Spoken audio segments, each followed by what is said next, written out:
अब आगे 160 नंबर की गाथा और 161 नंबर की गाथा आ रही है। देवगति के जीवों की संख्या, यहां से हम आपके लिए गाथा लेकर के आ रहे हैं।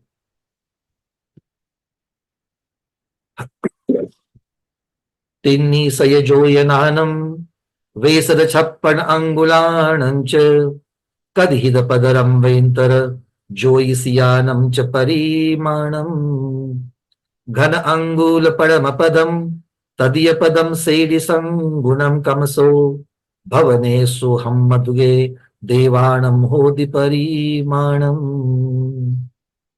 आचार्य भगवान कह रहे कि तिन्नी सय, सय मतलब शत, तीन शत मतलब कितना हो गया 300, जोयन मतलब योजन, तो 300 योजन का जो वर्ग है वो उसमें कितना करना है। तो यहां पर बता रहे तिन्नी से जोयनानम, फिर वेसद छप्पन अंगुलानम, वेसद, वे म्हणजे दो, सद मतलब शत, तो 256 क्या है, अंगुल है।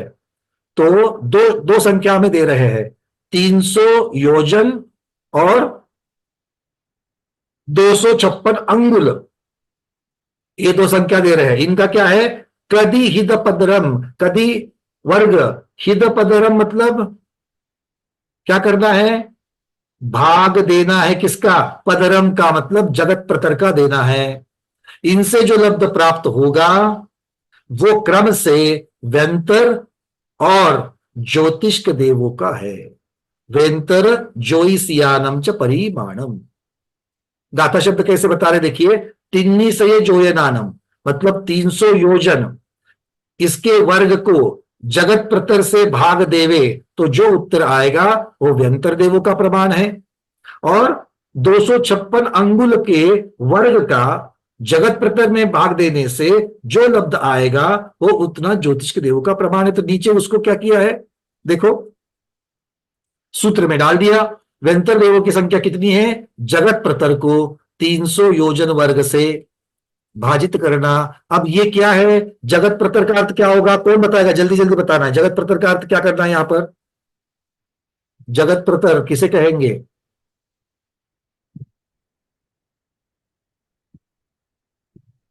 हाँ, चंद्रप्रभा दीदी बताइए।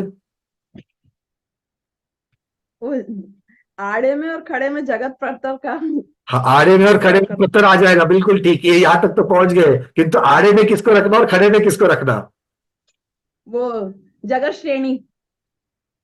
हाँ, बहुत बढ़िया, बहुत बढ़िया। जगत श्रेणी की लंबाई और जगत श्रेणी की चौड़ाई, इनको अगर हम क्षेत्रफल देखेंगे तो क्या क्या आएगा, जगत प्रतर आएगा। बहुत बढ़िया, ठीक है। तो इस जगत प्रतर को किससे भाग देना है, आचार्य भगवत कह रहे तिन्नी से जोयनानम, 300 योजन के ये वर्ग का देना है। तो 300 योजन का वर्ग मतलब क्या है, तो जगत प्रतर का अर्थ होता है जगत प्रतर में जितने आकाश प्रदेश बैठेंगे उस संख्या को 300 योजन के क्षेत्र में, 300 योजन बाय 300 योजन, क्योंकि वर्ग का अर्थ क्या होता है, 300 योजन को 300 योजन से गुना करना, मतलब 300 योजन लंबा और 300 योजन चौड़ा, इतना क्षेत्रफल वाला जो क्षेत्र है उस क्षेत्र में जितने आकाश प्रदेश बैठेंगे उस संख्या से भाग देना है। तो जो संख्या आएगी वो संख्या व्यंतर देवों की संख्या है, कितनी है, असंख्यात है।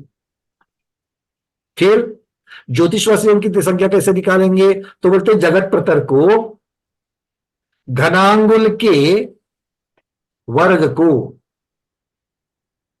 यहां पर लिया है 256 सुच्चंगुल अर्थात 65,536 प्रतरांगुल, क्योंकि 256 और अंगुल ये दोनों का वर्ग हो जाएगा।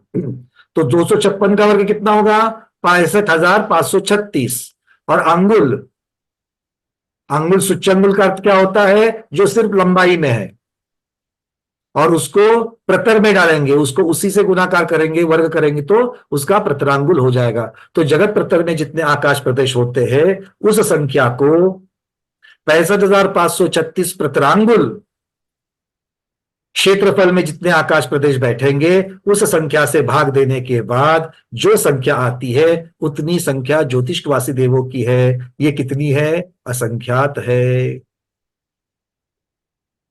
बैठे हो कि चेयर से नीचे गिर गए? जो सोफे पर बैठे हैं सेफ है, क्योंकि गिरेंगे तो सोफे पर ही गिरेंगे। चेयर पर बैठने वाले थोड़े से ठीक, गिरने वाली बात नहीं है। अब तो आप बिल्कुल घट हो गए, है कि नहीं है? इतनी बार तो ये शब्द आकर के आकर थोड़ी डर लगता है इन शब्दों का। डर लगता है रे? नहीं लगता अभी है। बिल्कुल। रात्रि में ऐसे ऐसे करते रहो, नींद में जगत प्रतर जगत श्रेणी सुच्चंगुल प्रतरांगुल अपने आप याद हो जाएगा। ठीक है, चलो आगे बढ़ते हैं। अब आते हैं कौन?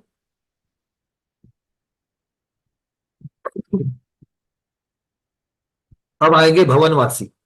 नीचे जो था 161 नंबर की गाथा में क्या था? घन अंगुल परम पद तदीय पदम सेवी संगुणम कमसो भवने सोहुम दुगे देवाणम होदि परिबाणम। अब क्या क्या कहते देखिए। घन अंगुल के प्रथम पद अर्थात प्रथम वर्गमूल। परम पद का अर्थ क्या होता है? प्रथम वर्गमूल।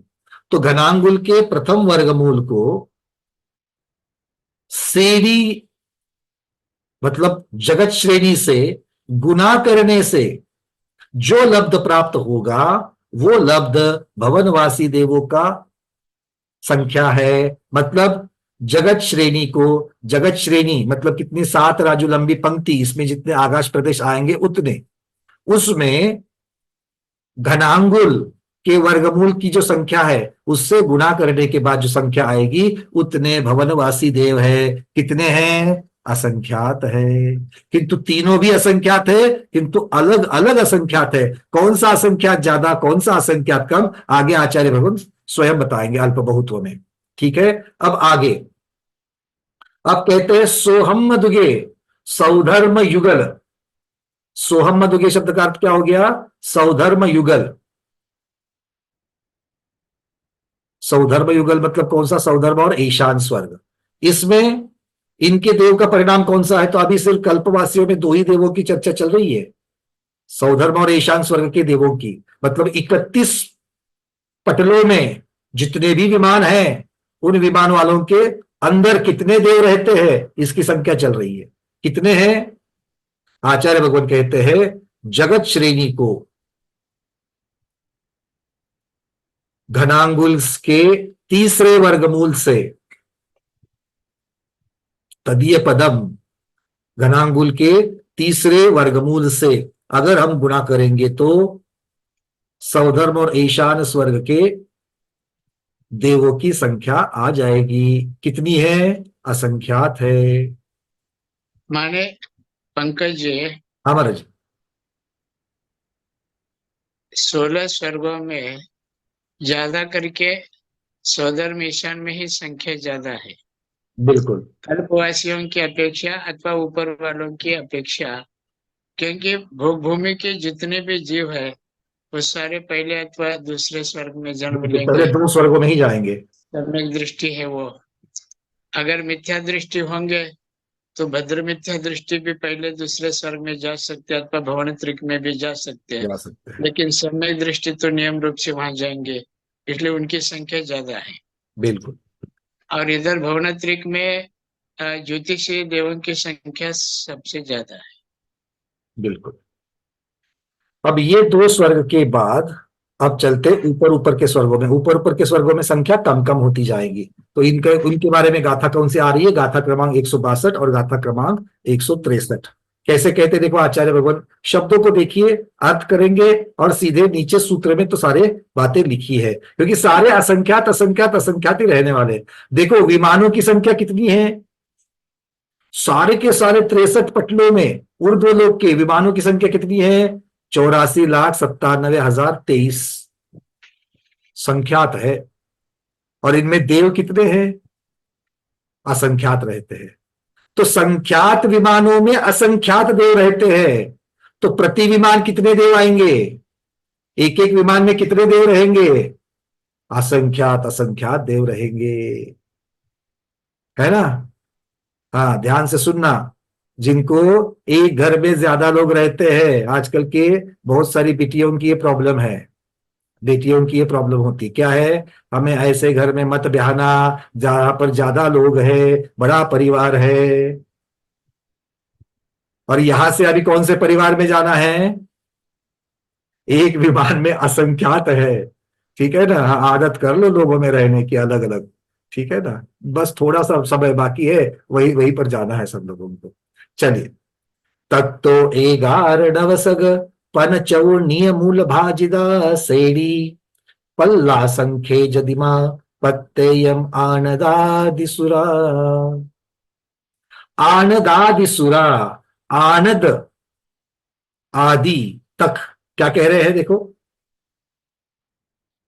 आनद के पहले तक, आनत प्राणत आरण अच्युत, मतलब आनत स्वर्ग कौन सा हो गया, 13वां स्वर्ग हो गया, उसके पहले तक मतलब 12वें स्वर्ग तक की संख्या, और पहले 2 स्वर्ग की बता करके हो गई है, मतलब ये गाथा तीसरे स्वर्ग से लेकर के 12वें स्वर्ग के देवों की संख्या बताने वाली है। बात समझ में आ रही है सबको, तीसरे से लेकर 12वें स्वर्ग तक, ठीक है, क्योंकि शब्द क्या आ गया, आनदादि सुरा, आनत के आदि, आनत के पहले तक के बता रहे हैं। कैसे है, क्या कह रहे हैं, अपने अपने एकादश मूल, नवमूल, सग अर्थात सप्तमूल, पन अर्थात पंचमूल, चौ अर्थात चतुर्मूल, करना क्या है, नियमूल भाजिदा सेड़ी, मतलब जगत श्रेणी को भाग देना है, किससे, जगत श्रेणी के ही 11वें वर्गमूल से, जगत श्रेणी के ही 9वें वर्गमूल से, जगत श्रेणी के ही 7वें वर्गमूल से, जगत श्रेणी के ही 5वें वर्गमूल से, जगत श्रेणी के ही 4थे वर्गमूल से। किसको भाग देना है, जगत श्रेणी को भाग देना है। गाथा नहीं दिख रही है, चलो, इसका मतलब है स्क्रीन शेयर नहीं हुई है, एक ने तो कम से कम बता दिया, देख लो, अच्छा हो रहा था ना, नहीं दिख रही थी, अब पढ़ना पड़ेगा, उस जगत श्रेणी वाले शब्दों को, वर्गमूल वालों को देखना पड़ेगा, सूत्रों को, कोई बात नहीं, देख लेना, अर्चना दीदी जिम्मेदार है, भरोसे से उनके याद में आ गया कि कृष्ण नहीं दिख रहा है भैया, दिखा दो थोड़ा, ठीक है, देखो, तत्तो है ना, दिख रहा है, नियमूल भाजिदा सेड़ी, सेड़ी मतलब क्या है, जगत श्रेणी, निज मूल, जगत श्रेणी को उसी के मूल से भाजित करना है, कौन कौन से मूल से, 11, 11वें, नव अर्थात 9वें वर्गमूल से, देखो एक एक एक, चलो 11वां 9वां 2 हो गए, फिर सग मतलब 7वां, पन मतलब 5वां, चौ मतलब चौथा, तो कितने हो गए, 5 हो गए, तो 5 जगह पर करना है, तो सबसे पहले क्या मिलेगा हमें, तीसरा चौथा सानत कुमार माहेंद्र स्वर्ग युगल की संख्या मिलेगी, कब मिलेगी, जगत श्रेणी को 11वें वर्गमूल से भाजित करने के बाद। फिर ब्रह्म ब्रह्मोत्तर आएंगे, ब्रह्म ब्रह्मोत्तर 5वां 6ठा स्वर्ग, उसको जगत श्रेणी को उसी के 9वें वर्गमूल से भाजित करने के बाद मिलेगा। फिर आएंगे लांतो का पिष्ट 7वां 8वां स्वर्ग, जगत श्रेणी को जगत श्रेणी के ही 7वें वर्गमूल से। फिर आएगा 9वां 10वां, कौन सा है, शुक्र महाशुक्र, 9वां 10वां स्वर्ग युगल, तो शुक्र महाशुक्र को जगत श्रेणी के ही 5वें वर्गमूल से भाजित करना है। और फिर आएगा शतार और सहस्त्रार 11वां 12वां, ये जगत श्रेणी को जगत श्रेणी के ही 4थे वर्गमूल से भाजित करना है। आ गई बात समझ में, गाथा और सूत्र दोनों समझ में आ रहे ज्योतिबांधी दीदी, आज आप लोगों को गाय के जैसा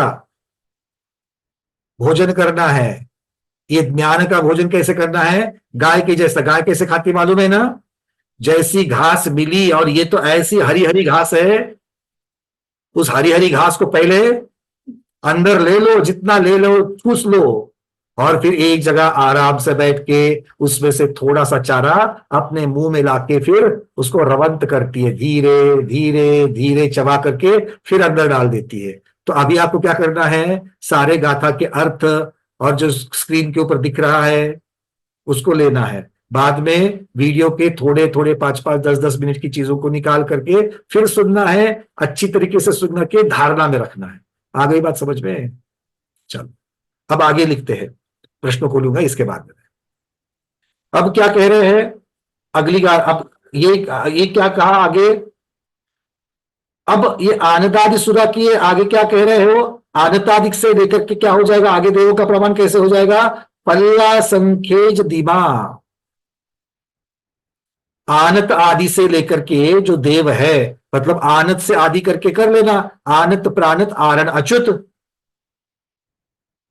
और फिर उसके ऊपर नवग्रह वेक, नव अनुदिश और 5 अनुत्तर। इन सभी देवों के कितने हैं, पल्ल के असंख्यातवे भाग प्रमाण।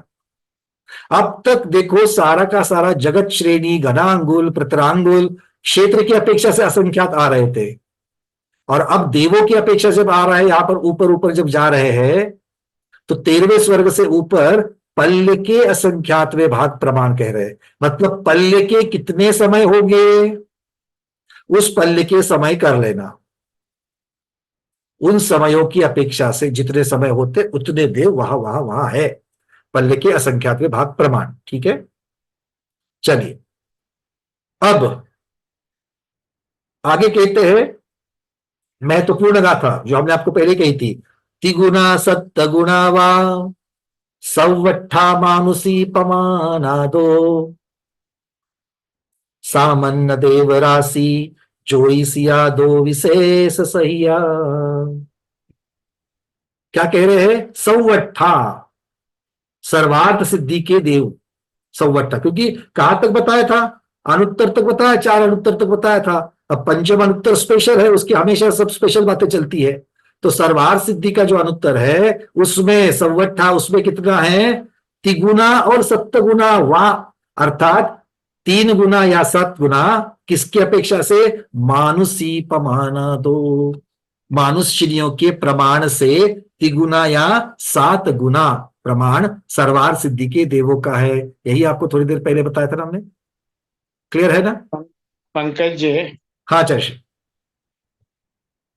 मनुष्यों की संख्या भी कोई कम नहीं है, भी संख्या प्रमाण है उत्कृष्ट रूप से, और उनसे भी 7 गुना अथवा 3 गुना सर्वार्थ सिद्धि के देवों की संख्या है।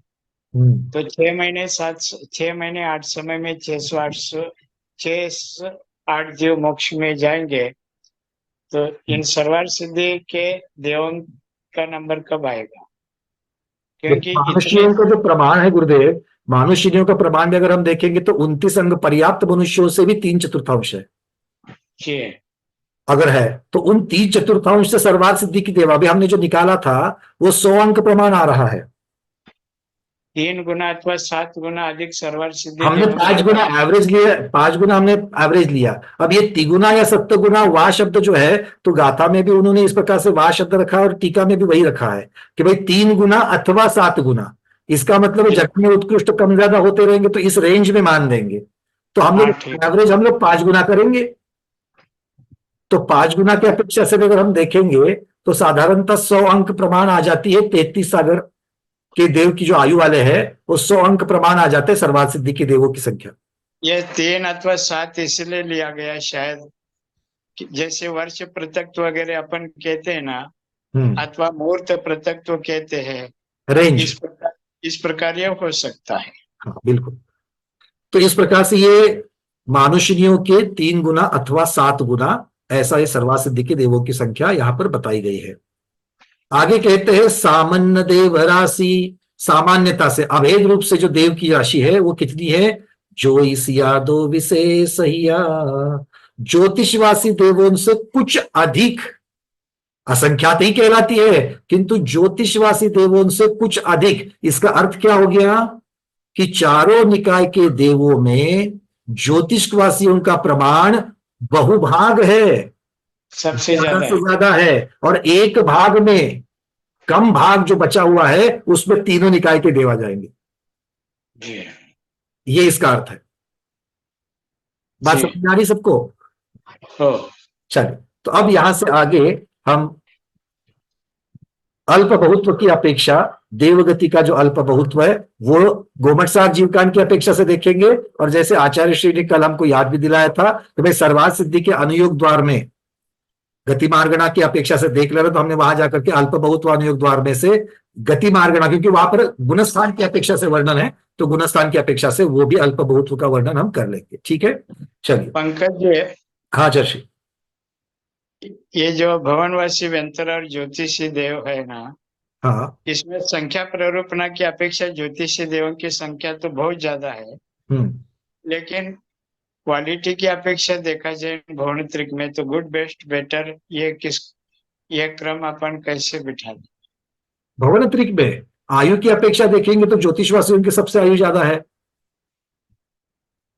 हाँ, अगर हम सांसारिक सुख की अपेक्षा से जब चलेंगे तो सांसारिक सुख की अपेक्षा से तो ज्योतिषवासी ज्यादा दिखते हैं। नहीं, संख्या की अपेक्षा तो ज्योतिषवासी है, इसमें कोई डाउट नहीं है, लेकिन नेचर की अपेक्षा मैं पूछ रहा हूँ। नेचर की अपेक्षा से भी देखो, वानवंतर के जैसे वो, उनके ऊपर ऐसा कोई दाग नहीं है वानवंतर की जैसे होता कि भैया व्यंतरवासी जो भले थोड़ी हो किंतु व्यंतरवासी मुनियों के शव में आदि घुस जाते हैं। अब भवनवासी के असुर कुमारों के ऊपर ये दाग है, जो पूरे भवनवासी की अपेक्षा से कहा जाता है कि वो जाकर नरकों में लड़ाते हैं।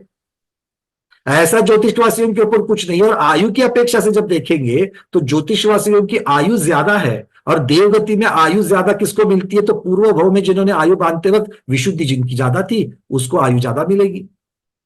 जी, लेकिन अपन जो उत्तर पुराण पढ़ते पार्श्वनाथ भगवान का चरित्र, पार्श्वनाथ मुनिराज के ऊपर जो उपसर्ग किया था वह ज्योतिषी शंबर देव, शंबर उसका नाम था, तो ज्योतिषी देव ने मुनिराज के ऊपर उपसर्ग किया था। ठीक है, फिर भी एक उदाहरण ऐसा है, और वो भी इतने सारे असंख्यात देवों में कमट या शंबरासुर ने वो सारा चीजें जो करी है वो करी है। अब ये है तो चतुर्थ गुणस्थान वर्ती ज्यादा से ज्यादा, और जो विद्या दृष्टि हो तो प्रथम गुणस्थान वर्ती है, छह वाले पाए जाते हैं, और इनके चारित्र बोने कर्म का जिसका भी उदय आ जाएगा वो जाकर के बिल्कुल अपना उस प्रकार से बदला तो लेगा ही लेगा विक्रिया से जाकर के, या फिर उस प्रकार से उनकी विक्रिया या उस प्रकार के उसका अपना बैर वो निकालेगा ही निकालेगा।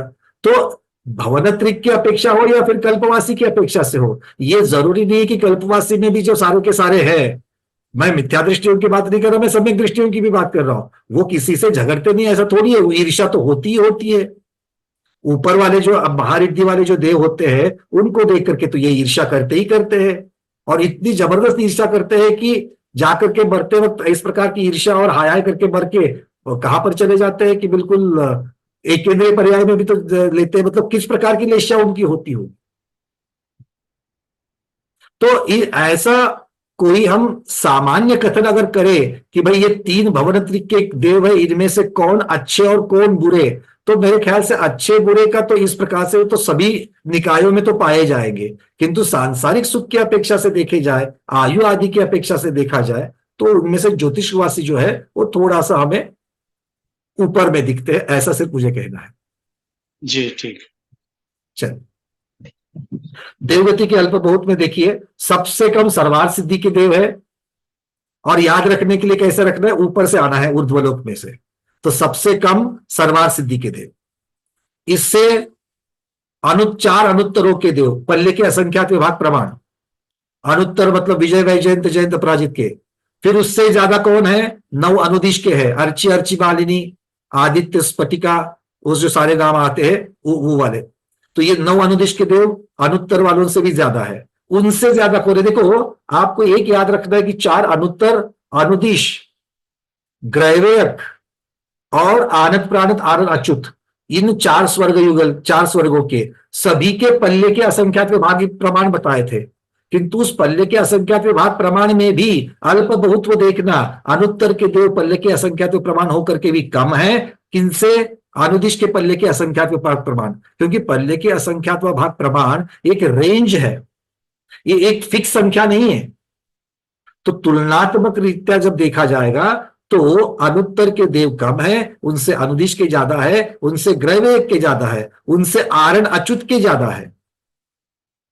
फिर उनसे अधिक क्रम क्रम से अब नीचे नीचे नीचे नीचे वाले स्वर्ग युगल तक आ जाना। तो इनसे सबसे ज्यादा कौन है ऊर्ध्वलोकों में, तो सौधर्म और ईशान स्वर्ग तक सबसे संख्या बढ़ते बढ़ते बढ़ते बढ़ते बढ़ते बढ़ते आएगी, देवों की संख्या बढ़ेगी। उनसे भवनवासी ज्यादा है, सौधर्म ईशान वालों से, भवनवासियों से व्यंतरवासी ज्यादा है, और व्यंतरवासियों से ज्यादा ज्योतिषवासी है। पंकज जी, देवों की इतनी राशि आपने बताया चारों निकायों की, तो 12 सभा में कुछ ही ऐसा भाग है जिसमें देव लोग बैठ सकते हैं, तो क्या इतने असंख्यात देव देवियां उस समशरण में समा सकती है क्या? ये उनके असंख्यात दो दो चीजों का वर्णन आता है। एक तो तीर्थंकरों के समोसरण का चमत्कार या अतिशय कि संख्यात जगह में, क्योंकि योजनों वाला जो समोसरण है, सबसे बड़ा 12 योजन, सबसे छोटा 1 योजन, और ये सब लघु योजन की अपेक्षा से है। इनमें संख्यात योजनों की, और उसमें से भी 8वीं भूमि तो और भी छोटी, उसमें भी 12 सभा है और हर एक का कोटा छोटा छोटा है, इसमें भी असंख्यात असंख्यात देव बैठते हैं। ये तीर्थंकर भगवान के समोसन केवल ज्ञान का भी अतिशय माना गया है। और ये देवों की विक्रिया रिद्धिया आदि जो होती है, इनमें ये संख्यात जगह में असंख्यात, क्योंकि वैक्रयिक शरीर है, ये बिल्कुल वहां पर समा जाते हैं, वहां पर बैठ जाते हैं, आराम से बैठते हैं, किसी को तकलीफ ना दिए बिना भी बैठते हैं। जो तीव्र मिथ्या दृष्टि अथवा दूरानुदूर जैसे मिथ्या दृष्टि है ना, वो लोग कोई धार्मिक कार्यक्रम में भाग लेवे अनिवार्यता नहीं ना? नहीं, 8वीं सभा में तो 8वें भूमि में तो वो प्रवेश ही नहीं कर पाएंगे। अगर मान लो कि सौदरबिंद्र महाराज की आज्ञा या फिर अपने इंद्र की आज्ञा मान करके वहां पर मिथ्या दृष्टि आ भी जाता है, तो पहले की जो सभाएं हैं, जो नाट्यशाला आदि है, वो वहीं पर मनोरंजन में जाकर के वो रम जाएगा। वो शोभा को लता भूमि हो, कल्पवृक्ष भूमि हो, इनमें जाकर के वो रम जाएगा।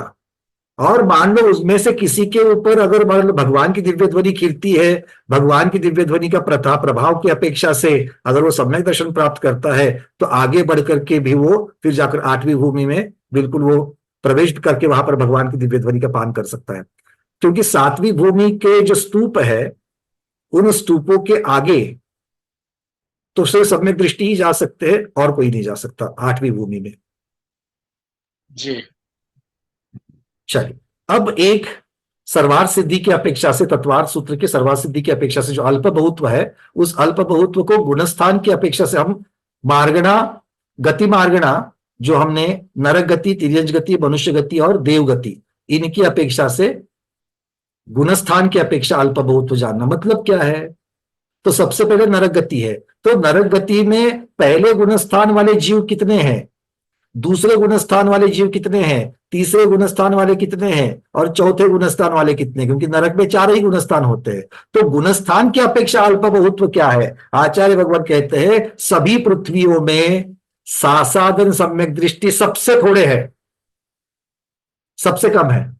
तो नरकों में पहले से 7वें नरक में ऐसे नारकी जो दूसरे गुणस्थान में होते हैं, अब दूसरे गुणस्थान का समय भी बहुत कम है, तो दूसरे गुणस्थान में जो होते हैं, किंतु इसका एक अर्थ समझ लेना, दूसरे गुणस्थान में कहां से जाया जा सकता है, ऊपर से उपशम नीचे। सम्यक, हाँ, उपशम सम्यक तो से गिरकर, मतलब ऐसे नारकी जिनको वहां पर प्रथमोपशम हो रहा है और उनके अनंतानुबंधी का उदय आकर के वो सासादन गुणस्थान में आ रहे हैं, ऐसे प्रसंग बहुत कम है, इसीलिए सासादन गुणस्थानवर्ती नरकों में सबसे कम है। फिर सम्यक मिथ्या दृष्टि, उनसे संख्यात गुणे हैं, मतलब तीसरे गुणस्थानवर्ती, किनसे, दूसरे गुणस्थान वालों से संख्यात गुना ज्यादा है। फिर सम्यक मिथ्या दृष्टि से असंयत सम्यक दृष्टि असंख्यात गुना है। देखो इसका अर्थ क्या हो गया, दूसरे और तीसरे गुणस्थानवर्ती के जीवों की अपेक्षा असंयत सम्यक दृष्टि अर्थात सम्यक दृष्टि नारकी असंख्यात गुना ज्यादा है, और उन असंयत सम्यक दृष्टि अर्थात सम्यक दृष्टि नारकियों से भी मिथ्या दृष्टि नारकी असंख्यात गुना ज्यादा है। तो नरकों में सबसे ज्यादा कौन जीव है, मिथ्या दृष्टि है। उनसे कम कौन है, सम्यक दृष्टि है। उनसे कम कौन है, तीसरे गुणस्थानवर्ती मिश्र सम्यक दृष्टि, और उसके नीचे कौन है, सासादन सम्यक दृष्टि। क्लियर है। अब ऐसे ही तिर्यंज गति में देखते हैं, तिर्यंज गति में कितने गुणस्थान होते हैं, 1 से 5 होते हैं। तो तिर्यंज गति में संयता संयत अर्थात अनुवृत्ति तिर्यंज सबसे कम है। इसके ऊपर जो बाकी के जो तिर्यंज है, उनका वर्णन गुणस्थान की अपेक्षा से जो वर्णन आया है, उनकी अपेक्षा से ही वर्णन वहां पर है। तो जैसे गुण मार्गणा को छोड़ करके गुणस्थान में जैसा वर्णन किया गया है, उस वर्णन की अपेक्षा से है। फिर आते हैं मनुष्य गति में। मनुष्य व्यक्ति में सबसे कम जीव कौन से गुणस्थान में होते हैं? आचार्य भगवान कहते हैं तीनों उपशामक। तीनों उपशामक मतलब कौन? 8वें 9वें और 10वें गुणस्थानवर्ती जो उपशम श्रेणी चढ़ने वाले महामुनिराज है वो सबसे कम है। और अपने अपने गुणस्थान के कालों में प्रवेश की अपेक्षा, मतलब 8वें गुणस्थान में प्रवेश करने वाले वही 9वें में प्रवेश करेंगे, वही 10वें में प्रवेश करेंगे, तो इनकी अपेक्षा से वो समान संख्या वाले हैं। कम से कम 1, अधिक से अधिक 54, 54। ठीक है, ये संयम मार्गणा में और भी क्लियर हो जाए। तो उपशम श्रेणी में एक समय में कितने चढ़ सकते हैं? ज्यादा से ज्यादा 54 चढ़ सकते हैं, ये कह रहे हैं। 11वें गुणस्थानवर्ती जीव उतने ही है, कितने? जो इतने बताए गए थे, क्योंकि 8वें से जो उपशम श्रेणी चढ़ेंगे वो 11वें गुणस्थान में जाएंगे, तो उसी प्रकार से वो माने जाएंगे। अब ये 11वें गुणस्थानवर्ती जितने जीव होते हैं उनसे तीनों गुणस्थानवर्ती क्षपक, 8वें 9वें 10वें गुणस्थानवर्ती क्षपक कितने हैं? संख्यात गुणे हैं, डबल होते हैं। 108 108, कम से कम एक, ज्यादा से ज्यादा 108 क्षपक श्रेणी वाले ज्यादा। और 12वें गुणस्थानवर्ती क्षीण कषाय वीतराग छदबस्त उतने ही है, क्योंकि 10वें से क्षपक श्रेणी पार करेंगे उतने ही 12वें में भी जाएंगे। अब इन क्षपकों से ज्यादा, क्षपक महामुनिराज से ज्यादा कौन है? सयोग केवली, अयोग केवली भगवान 13वें और 14वें गुणस्थानवर्ती है। इनसे 13वें और 14वें गुणस्थानवर्ती मुनिराज, अब 13वें और 14वें गुणस्थानवर्ती कौन से मुनिराज? जो 13वें से 14वें में जा रहे हैं उसकी अपेक्षा से समान माने गए हैं। और इनसे अपने काल में समुदित हुए सयोग केवली, मतलब 13वें गुणस्थान में क्या होगा? उसमें से कोई कोई अपनी आयु की अपेक्षा से 14वें गुणस्थान में जाकर के निर्वाण को प्राप्त करेंगे, और यहां से 13वें गुणस्थान में आ ही रहे हैं, आ ही रहे हैं, आ ही रहे हैं। तो इस प्रकार से 13वें गुणस्थानवर्ती मुनिराज की संख्या ज्यादा होगी। फिर 13वें गुणस्थानवर्ती से ज्यादा 7वें गुणस्थानवर्ती अप्रमत्त संयत संख्यात गुणे हैं। अब ये सारे संख्यात गुणे होंगे, क्योंकि मनुष्य की अपेक्षा से वर्णन चल रहा है, तो संख्यात गुणी और मुनिराज की अपेक्षा, सकल संयमी की अपेक्षा। फिर अप्रमत्त संयत की अपेक्षा प्रमत्त संयत, देखो आप पीडीएफ में इसलिए यहां पकड़े दीदी नहीं दिखा रहा हूं क्योंकि सिर्फ टेक्स्ट है, और टेक्स्ट दूंगा तो आप उसको पढ़ते रहोगे और आप सुनने में आपको जो समझ में आएगा वो वहां पर समझ में नहीं आएगा, इसलिए हम नहीं दिखा रहे, सोच समझ करके हम कुछ चीजें करते हैं। ठीक है, चलिए, आपको सुधारित आवृत्ति में मिल जाएगा ये। तो लिखने के लिए, अभी लिखने के लिए मत बैठिए, सुन लीजिए, और मैं जो बता रहा हूं आपको सुनते सुनते ही समझ में आ जाएगा। तो 7वें गुणस्थानवर्ती से 6ठे गुणस्थानवर्ती संख्यात गुना ज्यादा है। 6ठे गुणस्थानवर्ती से संयता संयत अनुवृत्ति प्रतिमाधारी क्षुल्लक अहलक क्षुल्लिका माता जी और आरिका माता जी, ये संख्यात गुणे ज्यादा है। पंचम गुणस्थानवर्ती से साधन सम्यक दृष्टि संख्यात गुना है। हाँ, ये थोड़ा महत्वपूर्ण बात हो जाती है यहां पर। अनुवृत्तियों से ज्यादा कौन है? साधन सम्यक दृष्टि वाले। और साधन सम्यक दृष्टि से ज्यादा कौन है? मिश्र सम्यक दृष्टि वाले। और मिश्र सम्यक दृष्टि से ज्यादा कौन है? चतुर्थ गुणस्थानवर्ती अविरत सम्यक दृष्टि। अर्थ क्या होता है? 5वें गुणस्थान से दूसरे गुणस्थान वाले ज्यादा, दूसरे से तीसरे ज्यादा, और तीसरे वाले से ज्यादा चौथे वाले। इसका अर्थ क्या हो गया? बड़ा सीधा और सरल अर्थ है कि असंयत सम्यक दृष्टि होते तो है ज्यादा, किंतु उनमें से बहुत कम जो है ना वो अनुव्रत और प्रतिमाओं को धारण करते हैं, है ना? सीधी बात है। इसीलिए तो अविरत सम्यक दृष्टि से ज्यादा, नीचे जब देखेंगे तो अविरत सम्यक दृष्टि से कम कौन है? तीसरे, तीसरे से कम दो दूसरे, और दूसरे गुणस्थान से कम 5वें गुणस्थान वर्ती है। तो अनुव्रत लेने वाले कितने कम होते, देखा? समझ में आ रही बात? पर ये तो आप लोगों को और हमको पहले से पता है, हाँ या ना? क्योंकि 3 वर्ष में, 4 वर्ष में हर रोज, 4 वर्ष में से 3 वर्ष में तो हर रोज 200-250 तो बैठते बैठते स्वाध्याय में, उसमें से ज्यादा 75 से 80 या 100 तक अनुवृत्ति बन पाए, है ना। उससे आगे संख्या बढ़ने में बड़ा ब्लॉक लग गया है, ठीक है। तो जो लॉक लगे हुए ब्लॉक लगे हैं वो थोड़ा सा जल्दी आगे जाइए, नहीं तो आप बोलोगे भैया ये तो अनादिनिधन संख्या भी यही कह रही है कि अनुवृत्ति कम ही होते हैं, तो क्यों आप नियम से बाहर नहीं जाएंगे, चिंता नहीं करना, ठीक है। आगे कहते हैं और असंयत सम्यक दृष्टि से असंख्यात गुणे मिथ्या दृष्टि है। अरे भाई सर ऐसा ऐसा मत करो, शब्द की तरफ ध्यान दो, मनुष्य तो संख्यात है। यहां पर क्या कह रहे हैं, सम्यक दृष्टियों से मिथ्या दृष्टि असंख्यात गुना है। असंख्यात गुना कैसे हो गए, हमने असंख्यात गुना कहा और आपने हां बोल दिया। सही कहा या गलत कहा है? किनको लगता है सही कहा, अगर हाथ ऊपर करो। सही कहा जिनको लगता है हाथ ऊपर करो, और जिनको लगता है कि गलत कहा वो हाथ ऊपर करो। जिनको कुछ भी नहीं लगा वो हाथ नीचे ही रखना, क्योंकि बहुत सारे लोगों ने हाथ ऊपर किए नहीं। बात समझ में आ रही कि मैं क्या कह रहा हूं। मनुष्य संख्यात होते सबको मालूम है। तो सम्यक दृष्टियों से मिथ्या दृष्टि असंख्यात है, ऐसा कह रहे आचार्य भगवान। कहा तो हमने सही है, पर कैसे। लब्ध पर्याप्त मनुष्य की अपेक्षा ग्रहण करें। बहुत बढ़िया, क्योंकि लब्ध अपर्याप्त मनुष्य जो है वो असंख्यात है और उनका गुणस्थान पहला ही होता है। यहां पर गुणस्थान की अपेक्षा से वर्णन चल रहा है, इसलिए मिथ्या दृष्टि असंख्यात गुना ही होंगे। भाई सबके समझ में आ गई बात। थोड़ा इस प्रकार से जो पढ़ते जा रहे पढ़ते जा रहे उनको ज्यादा पीछे नहीं रखना, थोड़ा आगे आगे ही रखना।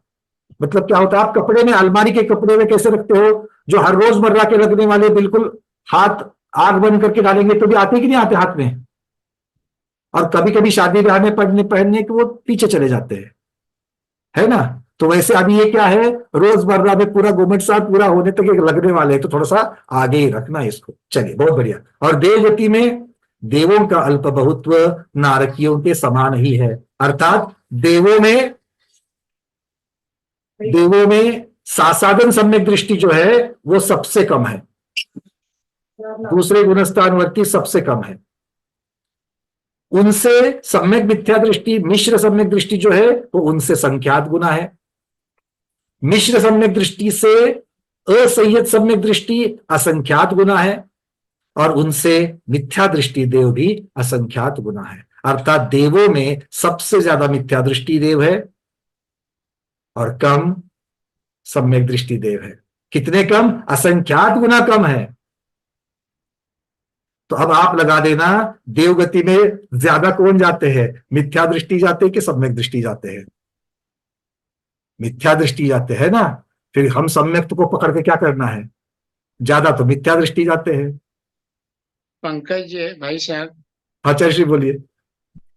देवगति में द्रव्य मिथ्यात्व नहीं है, वहां पर मिथ्या देवी देवताओं की उपासना नहीं है, सारे जिन प्रतिमाओं की पूजा होती है, तो फिर वहां पर मिश्र गुणस्थान किस प्रकार लिया गया। मिश्र गुणस्थान की अपेक्षा ये कहना है वहां पर, भले द्रव्य मिथ्यात्व ना हो, किंतु क्या हमें वीतराग भगवान में, मोक्ष मार्ग में हमें उसको मानना है क्या, वो संकल्पनाएं माननी है क्या। भगवान के समोसर में चले गए तो मिथ्या दृष्टि, तो वहां पर वो बातें अच्छी लग रही थी, सब वो भाई ठीक है, इस प्रकार से हो सकता है कि सम्यक दृष्टि है, ये अतिशयकारी समोसरण लग रहा है, तो ये जो बोल रहे हैं वो सही ही होगा, मोक्ष मार्ग होगा ही होगा।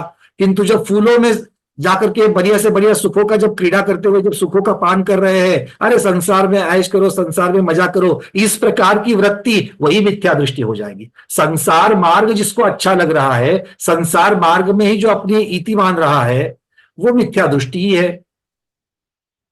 तो इस प्रकार से मोक्ष मार्ग और संसारी मार्ग, इन दोनों में जिसका श्रद्धान हो जाएगा उसे वहां पर हम लोग निश्चय सम्यक दृष्टि कह सकते हैं। जी, यहाँ पर चारित्र मुनि की अपेक्षा ये वर्णन आपका हुआ, लेकिन आयतन अनायतन की अपेक्षा मिश्र गुणस्थान बना, क्योंकि नाम ही उसका सम्यक मिथ्यात्व गुणस्थान। बिल्कुल गुरुदेव, अगर हम क्योंकि प्रश्न जो है आपने द्रव्य मिथ्यात्व की अपेक्षा से पूछा था, और वहां पर भी द्रव्य मिथ्यात्व को पूजने की अपेक्षा से, तो द्रव्य मिथ्यात्व में पूजना, रागभाव होना, ये दर्शन मोहनी और चारित्र मोहनी की अपेक्षा से, इसलिए हमने चारित्र मोहनी की अपेक्षा से, रागद्वेष की अपेक्षा से उत्तर दिया। किंतु कर्म सिद्धांत की अपेक्षा देखा जाए तो दर्शन मोहनी के सम्यक मिथ्यात्व का तो वहां पर उदय होगा, और उसके लिए आंतरिक कारण और बाह्य कारण दोनों मिल जाएंगे। बाह्य कारणों से उद्रेना भी हो सकती है, और वो मिश्र सम्यक्त को पा सकते हैं जी। इस प्रकार से इसको समझ सकते हैं। तो भव्यात्मा, इस प्रकार से ये गति मार्गणा जो है, ये गति मार्गणा का वर्णन यहां पर हम लोगों के पूर्ण हो गया। इत्याचार्य श्री नेमि चंद्र विरचितायाम गोमठ सारा परिणाम पंच संग्रह वृत्तो जीव कांडे विंशति प्ररूपणासु गति मार्गणा प्ररूपणा नाम षष्टमोधिकारः। बोलिए गति मार्गणा महाधिकार की जय, गोमठ सार जीवकांड ग्रंथराज की जय, सिद्धांत चक्रवर्ती नेमि चंद्र महाराज की जय। तो इस प्रकार से ये गति मार्गणा यहाँ पर पूर्ण होती है। अब यहाँ से आगे वाले जो क्लासेस चलेंगे उसमें हम लोग इंद्रिय मार्गणा की तरफ चलेंगे। आज के स्वाध्याय में इतना ही। आज के स्वाध्याय को गुरु के श्री चरणों में बारंबार नमोस्तु वंदनामि इच्छा करते हुए यहीं पर समापन करते हैं। ज्ञान योगी आचार्य भगवान श्री विद्यानंद जी महामंदिराज की जय। साक्षात सरस्वती स्वरूपा जगन्माता ज्ञानवती माता जी की जय।